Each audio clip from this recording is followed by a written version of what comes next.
Hello my dear students, welcome to my channel education চ্যানেলে সকলকে স্বাগত জানাই। আশা করি সবাই তোমরা ভালো আছো এবং আমার এই ভিডিওগুলো থেকে তোমরা নিশ্চয়ই উপকৃত হচ্ছ। উচ্চ মাধ্যমিক ফাইনাল পরীক্ষার আগে বাংলা নাটক নানা রঙের দিন থেকে যে প্রশ্নগুলো তোমরা পড়ে যাবে, দেখো নানা রঙের দিন নাটক অজিতেশ বন্দ্যোপাধ্যায়ের লেখা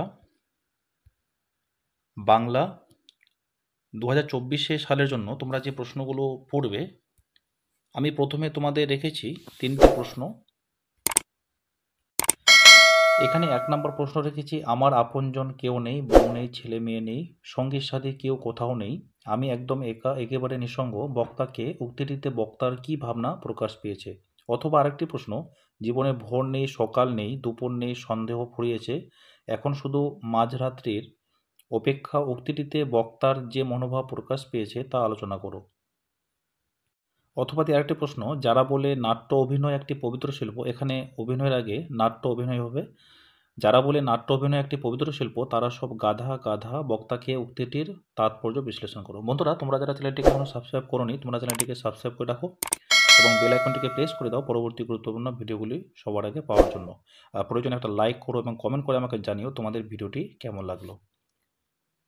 দেখো উত্তর, অজিতেশ বন্দ্যোপাধ্যায় রচিত নানা রঙের দিন একাঙ্ক নাটকে আলোচ্য উক্তিটির বক্তা হলেন রজনী। এরপর চলো আলোচ্য বিষয়।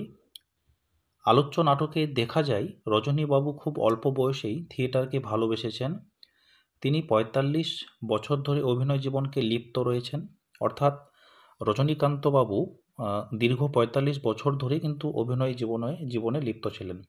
৬৮ বছর বয়সী রজনীকান্তের থিয়েটারই বেঁচে থাকার আশ্রয়। থিয়েটার তার বেঁচে থাকার আশ্রয় হলেও এর বাইরেও যে মানব জগৎ আছে, যেখানে মানুষ স্ত্রী পুত্র নিয়ে সংসারী হয়ে জীবনযাপন করে, সেদিকটিকে রজনীকান্ত অস্বীকার করতে পারেননি। আসলে সংসারে মানুষ পরিবার জীবনে আত্মতৃপ্তি লাভ করে। রজনীকান্ত সংসার জীবনের মানুষ হয়েও সংসারকে ত্যাগ করে অভিনয় জীবনকেই সংসার জীবন হিসেবে গ্রহণ করেছেন। অভিনয় জীবনের মধ্যেই তিনি সুখ শান্তি লাভ করতে চেয়েছেন, কিন্তু জীবনের শেষ পর্যায়ে পৌঁছে তিনি বুঝতে পেরেছেন তিনি একা। কোনো মানুষের সঙ্গে তার রক্তের সম্পর্ক নেই, তার পুত্র নেই, কন্যা নেই, স্ত্রী নেই, আত্মীয় স্বজন কেউ নেই। অভিনয় জীবন তাকে এই নিঃসঙ্গতার যন্ত্রণা থেকে মুক্তি দিতে পারেনি এবং একাকিত্বকেও পারেনি। থিয়েটার জীবন তাকে আনন্দ দিয়েছে, জনপ্রিয়তা দিয়েছে ঠিকই, কিন্তু যন্ত্রণা তার হৃদয়কে কুরে কুরে খাচ্ছে। এই যন্ত্রণা থেকে মুক্তি পাওয়ার উপায় তিনি সংসার জীবনকে কেড়ে নিয়েছে।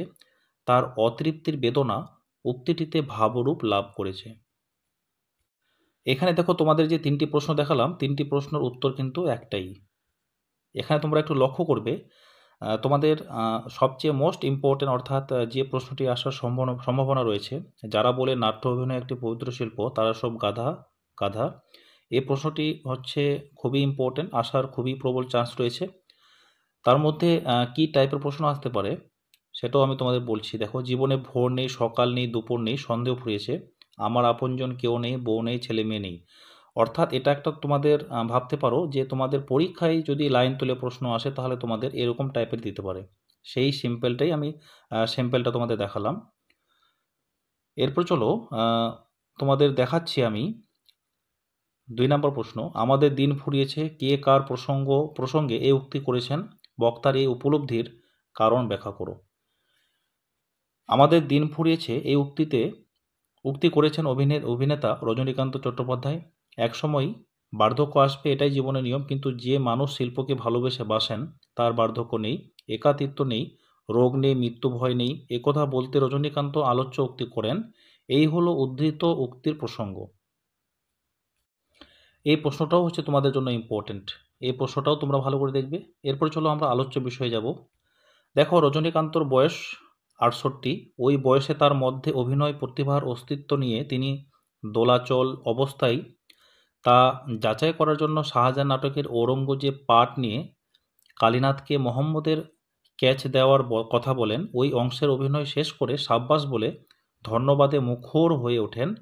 আসলে শিল্পকে যে মানুষ ভালোবাসে তার আবার বার্ধক্য কি, একাকিত্ব কি, রোগ কি, মৃত্যু ভয় কি, এই উপলব্ধির মধ্যেই কিন্তু রজনীর চোখে জল এসে যায়। কালীনাথকে সম্বোধন করে তাদের দিন ফুরিয়েছে বলে আর্তনাদ করে ওঠেন। বন্ধুরা, প্রশ্নগুলো খুবই সহজ ভাষায় আমি লিখেছি, অর্থাৎ তোমাদের এই প্রশ্নগুলোর উত্তর খুব সহজেই হয়ে যাবে। আরেকটি কথা, তোমরা যারা চ্যানেলটিকে এখনও সাবস্ক্রাইব করোনি, তোমরা চ্যানেলটিকে সাবস্ক্রাইব করে রাখো এবং ভিডিওটিকে লাইক করো এবং প্রয়োজনে কমেন্ট করে আমাকে জানিও তোমাদের কোন কোন বিষয়গুলির উপরে কোনো ডাউট রয়েছে বা তোমাদের কোনো প্রশ্ন বা কোশ্চেন রয়েছে। দেখো, 3 নম্বর প্রশ্ন তোমরা পড়বে, শিল্পকে যে মানুষ ভালোবেসেছে তার বার্ধক্য নেই কালীনাথ, নানা রোগের দিন নাটক অবলম্বনে মন্তব্যটির তাৎপর্য লেখো। এরপর চলো আমরা উত্তরের আলোচনায় চলে যাব। দেখো কি বলা হচ্ছে, নানা রোগের দিন নাটকটিতে আছে এক অভিনেতার ট্র্যাজিক আখ্যান। রজনীকান্ত চট্টোপাধ্যায় যৌবনে ছিলেন খ্যাতিমান অভিনেতা। বিভিন্ন নাটকে নায়কের ভূমিকায় তার অভিনয় প্রমাণিত হয়েছিল। প্রতিভা ও খ্যাতির সেই যৌবন সময়ে তিনি মনে করতেন অভিনয় এক মহৎ শিল্প, কিন্তু জীবনের অভিজ্ঞতা তার সেই বিশ্বাসকে টলিয়ে দিয়েছিল। প্রেম বঞ্চনায় এক রূঢ় অভিজ্ঞতায় তিনি বুঝেছিলেন অভিনেতা কেবল মনোরঞ্জনকারী এক ভার মাত্র। কণ্ঠস্বরের নমনীয়তা নষ্ট করে এবং কণ্ঠের তীব্রতা কমতে থাকে, ফলে যৌবন বিদায়ের সঙ্গে সঙ্গে অভিনেতার সুদিনেরও অবসান হতে থাকে। তবে এই কঠিন সত্যকে স্বীকার করে নেওয়া একজন অভিনেতার পক্ষে যন্ত্রণাকর। সেই যন্ত্রণারই প্রতিক্রিয়ায় রজনী চাটুর্যে বলতে চেয়েছেন, শিল্প প্রতিভা অবিনশ্বর বার্ধক্যের আঘাত সেই প্রতিভাকে বিনষ্ট করতে পারে না। গিরিশচন্দ্রের সেই বিখ্যাত নাট্য সংলাপটি হচ্ছে, দেহপট শনে নট সকলই হারায়, এর কঠিন সত্যকে অস্বীকার করে রজনী চাটুর্যের এক ধরনের আত্মপ্রবঞ্চনায় প্রকাশিত হয়েছে উদ্ধৃত সংলাপটির মধ্যে। এরপর চলো তোমাদের আরেকটি প্রশ্নের উত্তর দেখাচ্ছি। নানা রোগের দিন নাটক অবলম্বনে রজনীকান্ত চট্টোপাধ্যায়ের চরিত্র বিশ্লেষণ করো। মনে রাখবে, নানা রোগের দিন নাটকে রজনীকান্ত চট্টোপাধ্যায়ের চাটুর্য মশাইয়ের যে চরিত্র ভীষণ ইম্পর্টেন্ট।